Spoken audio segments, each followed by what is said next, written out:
위원장님께서 자료 요구와 관련해서도 말씀을 해주셨는데 좀 바로잡아야 될 부분이 있는 것 같습니다. 기본적으로 위원장님께서도 어제 기자회견 비슷하게 메시지를 보낸 것 같더라고요. 자료가 똑바로 안 왔다라고 하면서 말씀 주셨는데 뭐 학위 논문, 장학금 수령 내역, 출입금 내역 이런 것이 제출되지 않았다라고 하는데 기본적으로 학위 논문 같은 경우에는 후보자의 동의가 있었던 걸로 압니다. 그러나 교육부에서 확보하지 못했던 내용 같아요. 그리고 존경하는 의원님들께서 지속적으로 뭐 칭화대 졸업과 관련된 내용들, 그러니까 수업 어떻게 들었는지 갖고 와달라고 하는데 칭화대가 가짜로 졸업 증명서를 내줬다는 겁니까? 애초에 유효하지 않은 증거를 지속적으로 요구하니까 문제가 된다라는 말씀을 좀 드리고 싶은 것이고, 증인 참고인과 관련돼서는 시간 관리 잘 못했잖아요. 저는 18일 날 의견 안 되는 거 보고 20일 날은 의결 되겠거니 하고 기다리고 있었는데 그 중간에 전철을 넣니 빼니라는 이야기가 있었고, 그리고 여러 가지 증인들을 끼워 넣고 빼고 하면서 서로 협상이 잘 안 됐던 겁니다. 그리고 20일 날 마지노선인 20일 날 5시에 마지막 협상을 한다? 이거 6시 넘으면 일몰이 지나가지고 증인을 부를 수조차 없는 겁니다. 애초에 증인을 부를 생각이 있었던 겁니까? 그 상황이 관리가 안 돼서 증인을 못 부른 것을 여당이 잘못해서 못 불렀다, 이렇게 말씀하신 것은 굉장한 문제가 있다는 말씀을 드리겠습니다. 그리고 국민의힘이 그 후보자를 고발해놓고 피의자 취급하는 거 굉장히 부적절하다고 봅니다. 인사청문회에서 신상 공격하는 것까지 다 좋습니다. 그런데 사람 인생 하나를 다 부정하고 개인사만 인대한 기우세직으로 몰고 가서는 안 된다는 말씀 드리고 싶은 겁니다. 가장 황당한 거는 지금 청문회가 진행되기 전까지 현금 6억을 집에다 쟁여놨다라고 이야기를 합니다. 선입견을 국민들로 하여금 가지게 만들어 놓고 잔상을 남겨놓는 발언입니다. 뻔히 경조사 출판 기념회가 다른 해에 있었다는 것을 알면서도, 그리고 의사진행 발언이에요. 그거 들으라고 하신 말씀입니다. 추징금 내고 그때그때 소진한 거 알면서도 뻔히, 아니 그러니까 위원장님께 드리는 말씀이세요. 들어보시면 좋을 것 같습니다. 그래, 분명히 경조사나 출판기념회 다른 연도에 있었던 거 알면서도 현금 6억을 집에 쟁여놨다라고 이야기하면서 선입견을, 아니 그러니까 의사검증위원이 국민들께 선입견을 가지게 하고 가짜뉴스를 살포하면 안 되는 거 아닙니까? 자, 어쨌든 그래서 의원님. 남았습니다. 마무리하겠습니다. 그런 식으로 현금 6억을 쟁여놨다라는 식으로 조작하면 안 되는 겁니다. 이 자리가 사실 검사 취조실도 아니고 그 검사가 뛰기 위해서 사건을 키워가지고 선입견 가지게 만들고 조작하려고 하는 그런 장소는 아니지 않습니까? 그런 건 지양해야 된다는 것이고, 현금 출처 아들 문제 이런 얘기하는데 대한민국 국무총리 인사청문회 하면서 대한민국이 어떻게 가야 되는지 그 방향성에 대한 한마디 얘기 안 하고 전영기 의원님 제가 3분 줬어도 그 짧게 하라는데 뭐 3분 넘어서까지 이렇게 하면 안 되고요.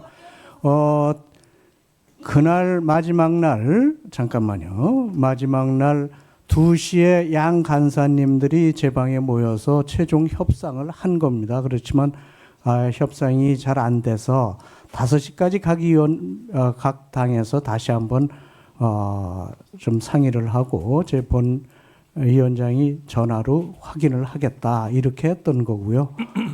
그래서 2시쯤 미리 회의를 했다는 말씀 드립니다. 그래서 잠깐만요. 자 이제 회의 진행해야 되니까 양당에 한 분씩만 하겠습니다. 우리 김희정 의원님하고 한정혜 의원님 두 분만 하도록 하겠습니다. 네. 먼저 한정혜 의원님 말씀하시기 바랍니다. 네, 우리 이제 인사청문회에 임하시는 위원님들 전부 다 그 위원장님의 회의 진행을 조금 존중해 주셨으면 좋겠다는 말씀드립니다. 왜 이 말씀드리냐면 위원장님께서 모두 발언을 하시면서 이미 후보자 수입 지출 내역이라든지 또는 자녀 유학 해외 송금 내역 뭐 이런 것들이 아직 다 제대로 안 들어와 있는데 이런 것들을 좀 제출할 수 있으면 제출해 줬으면 좋겠다라고 이미 말씀을 하셨습니다. 그런데 지금 똑같은 얘기를 거의 질의하는 방식으로 해서 위원장님이 했던 얘기를 거의 무시하시고 다시 자료 요구를 하시는 것은 조금 적절하지 않은 것 같다. 그리고 위원장님께서 제출이 어렵다라고 하면 열람이라도 가능하게 하는 것은 어떻겠냐라고 하는 얘기까지를 했는데요. 지금 되게 비슷한 내용들을 돌아가면서 하시는데 이건 그냥 질의할 때 오히려 후보자에게 묻고 답하고 하는 방식으로 충분하게 답변을 들을 수 있는 것인데 오히려 위원장께서 시작하시면서 정리했던 것도 자당의 의원님들께서 존중하지 않으시고 다시 이렇게 하시면 이게 도대체 인사청문회가 그러면 앞으로도 계속 똑같은 얘기를 이틀 동안 하겠다라고 하는 의지밖에 안 보이는 것 같아서 조금 우려된다라고 하는 말씀을 드리고요. 뭐 이렇게 얘기를 한 김에 어쨌든 자료 제출 관련해서 여러 의원님들께서 얘기를 하셨으니까 후보자의 얘기를 한번 듣고 정리하고 본 인사청문회 질의로 들어갔으면 좋겠다는 말씀을 드리겠습니다. 네. 네, 김희정 의원님. 네, 저희가 자료 제출 요구를 한 거에 대해서 민주당 일부 의원들이 마치 무리한 자료 요구한 것처럼 말씀하시는데 첫 번째는 저희가 의결로 우리 특위 이름으로 자료 제출 요구건이 전달됐다라는 말씀을 드립니다. 그리고 개별적인 개인 의원으로서 자료 제출 요구를 하지 않았고 위원장님 이름으로 위원회 의결로 제출이 된 겁니다. 그리고 두 번째는 빨리 위원장님께서 아주 필수 불가결한 개인정보 제공 동의서는 이 자리에서 후보에게 받아주시기를 부탁드립니다. 예를 들어서 이런 겁니다. 법무부에서 그 본인 제공 동의를 할 때 본인 국적 변동에 대해서는 개인정보를 동의하겠다고 동그라미를 쳐놓고선 출입국 기록은 개인정보 제출 동의할 수 없다라고 X표를 했습니다. 이렇게 같은 부처에 대해서도 사안별로 다르게 개인정보의 수준을 달리하고 있는데 예를 들어서 법무부에서 출입국 기록이 안 되니까 국적기인 항공사인 대한항공이나 아시아나에도 저희가 크로스로 또 자료 제출을 요구했는데 여기도 본인이 역시 개인정보를 동의하지 않는다 이런 식으로 했습니다. 그래서 이런 식으로 우리 위원회가 공식적으로 제출해달라고 하고 했던 부분에 대해서는 그 적어도 본인 거에 대해서는 오늘 이 자리에서 사인을 받고 그 다음에 질의를 하면 우리가 오전 질의를 할 동안에 그 정보 제공 동의를 받은 곳에서 자료 준비를 해오지 않을까 해서 의사 진행 발언을 드렸습니다.